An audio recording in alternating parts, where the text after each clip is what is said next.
Good evening. I'm Katrina Blank. And I'm Matt Letzman. This is your WOLV Evening News. Let's take a look at our top stories for tonight. In Egypt, over 70 were killed as gunfighters shot off tourists. In Iraq, Clinton continues to try to make compliance with Saddam Hussein over weapon inspection. And this weekend, on Saturday, Michigan will face tough competition against Ohio State for a trip to the Rose Bowl.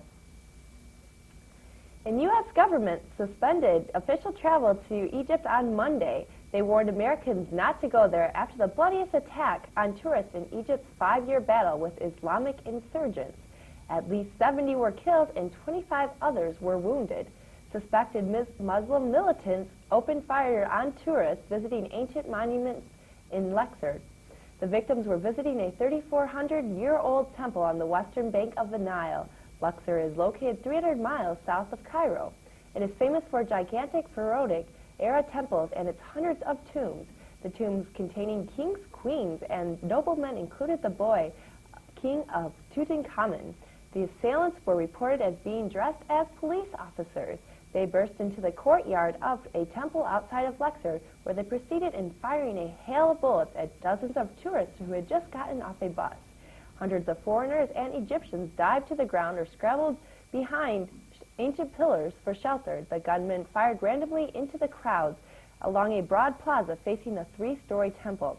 A ticket taker stated that they started shooting everyone, Egyptians, foreigners, and children. They were like madmen. Anyone moving, they shot. Police said they finally killed all 6 gunmen after a 3-hour battle near the temple. Among the dead were at least 60 Japanese, Swiss, and German tourists. The massacre at the temple in southern Egypt is an enormous blow to Egypt's campaign to revive its crucial tourist industry. There has been no immediate claim of responsibility, but the government blamed Islamic militants in southern Egypt. They have been waging a violent campaign since 1992. On Monday, the United States floated a possible diplomatic solution to the standoff with Iraq.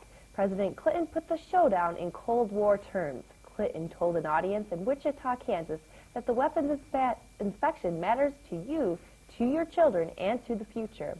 We must not allow the 21st century to go forward under a cloud of fear of biological and chemical weapons like the nuclear threat that has plagued the nation for the last half of the century. A U.S. official flying to Pakistan with Secretary of State Madeleine Albright said the United Nations might allow for adjustments. There would be a program that permits Iraq to sell $2 billion worth of oil every 6 months to buy food and medicine. White House spokesman Joe Lockhart said there's no deal and there will be no talks until there is compliance. Since October 29th, Iraq has refused to allow UN teams that include American inspections to its weapons plants for chemical and biological weapons. Iraq's UN Ambassador Nizar Hamdoun called the proposal a non-starter. Iraq seeks to complete lifting of economic sanctions. The Oil for Food program was enacted last year as an exception to an embargo imposed when Iraq invaded Kuwait in 1990. U.S. officials say much of the food has not even reached Iraqis. A promise to increase humanitarian aid could give Iraqi President Saddam Hussein a face-saving way to end confrontation. Defense Secretary William Cohen said there must be no compensation or carrots offered to Saddam to do what he is obligated to do. Clinton said he was working for a peaceful solution but did not rule out military action. B-1 bombers and stealth fighters could be in the area in days. Teamster President Ron Kerry was barred on Monday from running in a new election. A court-appointed monitor said he was involved in illegal campaign fundraising. Former federal judge Kenneth Conboy explained his decision in 74 pages of writing. He wrote that Kerry misused his power by authorizing $7,300 in Teamster's general treasury funds for flagging campaign when he ran for re-election in 1996. The ruling disqualifies Kerry from a rerun of that election. It leaves union reformers scrambling to find a candidate to replace Kerry. James Hoffa, who lost to Kerry by 4 percentage points in 1996, is the only candidate on the ballot. Hoffa is the son of legendary Teamster boss Jimmy Hoffa. Kerry denied wrongdoing. He stated, "I intend to fight this with everything I have. I've done nothing wrong." An appeal could be filed in the U.S. District Court. In his decision, Conboy implicated other labor figures and finance director for Clinton Gore 96 campaign, Terrence McAuliffe. Conboy said Kerry was told that McAuliffe helped raise prohibited funds for Kerry's campaign. Conboy also ordered investigations of allegations that Hoffa's campaign violated fundraising rules. The election may indeed be delayed for that investigation. Hoffa called for Kerry to step down, claiming that he has no legitimacy whatsoever. In August, a federal monitor set aside for Kerry's re-election over Hoffa. It was ruled that illegal fundraising may have contributed to his slim victory. A month later, Kerry's former campaign manager and 2 consultants pleaded guilty to the conspiring to funnel union funds through political groups into Kerry's campaign. New ballots will be mailed in February. In trade news, much of what is sold in USA as top quality beluga caviar contains poor quality fish eggs. Officials also said on Monday that is sometimes even from endangered sturgeon species. The findings were based on preliminary DNA testing conducted on caviar. The U.S. Fish and Wildlife Service tested caviar from Russia and Eastern Europe. Ken Goddard of Federal Fish and Wildlife Forensic Laboratory said that the tests were devised for use in protecting endangered species. However, they will also be used to stop fraud. Goddard reported his evidence to Interpol just last week.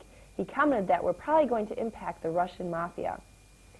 Goddard cited test results that showed the eggs from Montana paddlefish were sent to Russia and to Eastern Europe. These eggs, which cost less than $5 per ounce, were repackaged in beluga tins and returned for sale in the U.S. for $50 or more per ounce. The DNA test will be used to monitor caviar shipments. On April 1st, 1998, they will begin enforcing new restrictions on caviar trade. Andrew Agassi of the World Wildlife Fund says investigations suggest that 90% of the caviar from Russia and Iran is illegally harvested. These 2 nations are the world's main suppliers. Young fish are being killed for immature eggs, and endangered species are being destroyed. Now let's take a look at your local weather forecast. For tonight's weather, it will be mostly cloudy with a low of 25 to 30. And looking ahead to tomorrow, it will be mostly cloudy again and high in the upper 30s. Now let's take a look at your sports with Matt Letzman. Thanks, Katrina. Well, everyone's heard the talk that surrounds Michigan's showdown with Ohio State this weekend. Buckeye wide receiver David Boston ran off at the mouth on Saturday following OSU's win over Illinois, saying the Buckeyes are a better team than Michigan and that Charles Woodson isn't all he's cracked up to be. Woodson has responded by taking the high road, labeling Boston as one of the best receivers, but also saying that Boston will have to back up his words on Saturday and that he will probably have to do it against Woodson. Meanwhile, all the talk has brought hype for the game to a feverish pitch with only 4 days left until kickoff. Michigan must win if it wants a guaranteed bid to the Rose Bowl, as the Buckeyes could finish ahead of the Wolverines in the polls with a win and go instead. U of M is 7-1-1 in its last 9 meetings with Ohio State, and kickoff is at high noon on Saturday. Well, there wasn't much secret to how the Miami Dolphins beat the Buffalo Bills last night. They had the better quarterback by far. Former U of M QB Todd Collins just never could settle down last night as the Bills fell 30-13. Collins struggled all night, failing to come up with big plays on third downs and completed only 19 of 37 pass attempts. Dan Marino was, well, Dan Marino. The surefire Hall of Famer passed for 234 yards and 2 TDs for the Fish, moving Miami into a first-place tie with the New York Jets at 7-4 in the AFC East. The loss for Buffalo dropped them to 5-6. The only real bright spot for the Bills was defensive end Bruce Smith, who had 2 sacks. In baseball news, reports out of Montreal say that last season's Cy Young Award winner Expo Pedro Martinez has been traded to the Boston Red Sox for pitcher Carl Provano and 2 other minor league prospects. Martinez led the National League last season with 305 strikeouts, and the deal should be announced after this week's expansion draft. Speaking of the expansion draft, which got underway this afternoon, both the Tampa Bay Devil Rays and Arizona Diamondbacks selected pitchers with their first picks. Tampa took Florida pitcher Tony Saunders with the first overall pick, and Arizona selected hurler Brian Anderson from the Cleveland Indians. Perhaps the greatest scorer in the history of hockey was inducted into the Hall of Fame yesterday. Former Pittsburgh Penguin Mario Lemieux scored over 600 goals in a career shortened by injuries. Inducted with Lemieux were former Islander and Penn Brian Trottier, former Oilers coach Glenn Sather, and journalists Gene Hart and Ken McKenzie.